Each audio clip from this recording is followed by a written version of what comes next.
Have you ever considered that happiness doesn't come from others, but from within yourself? That's the thought-provoking premise of the book, The Courage to be Disliked.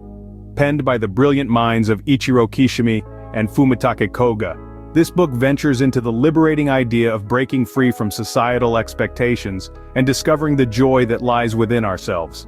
It's a fascinating journey of self-exploration and personal empowerment that challenges our typical understanding of happiness. Sounds interesting, right? Let's dive deeper into this intriguing concept. At the heart of this book lies the philosophy of Adlerian Psychology. Named after its founder, Alfred Adler, this school of thought emphasizes the individual's power to shape their own destiny. Unlike Freudian psychology, which often fixates on past traumas and unconscious desires, Adlerian psychology looks forward, focusing on our ability to change and grow. This book cleverly uses a dialogue format to delve into these concepts. It's like being a fly on the wall during a profound conversation about life, self-improvement, and happiness. The exchange between the philosopher and youth is engaging, and through it, we get to understand the essence of Adlerian psychology. The central premise? We're not merely products of our past or victims of our circumstances. No, we're active participants in our lives, capable of steering our own ship towards the horizon of happiness. So, Adlerian psychology empowers us to take control of our own happiness. But how does it do that? The book presents 3 revolutionary concepts that can change your life forever.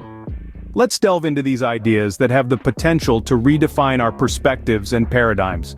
First off, we have self-acceptance. This isn't about indulging or excusing our flaws. It's about acknowledging them, understanding them, and then striving for growth. It's about realizing that we are not perfect, and that's perfectly okay. We don't need to be flawless to feel content.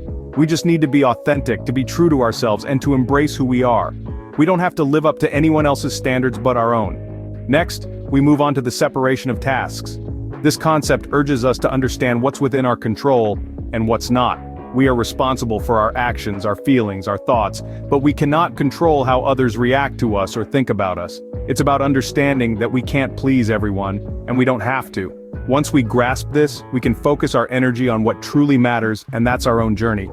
Finally, we arrive at the power of contribution. This is where we find our purpose, our joy, by contributing to the world around us.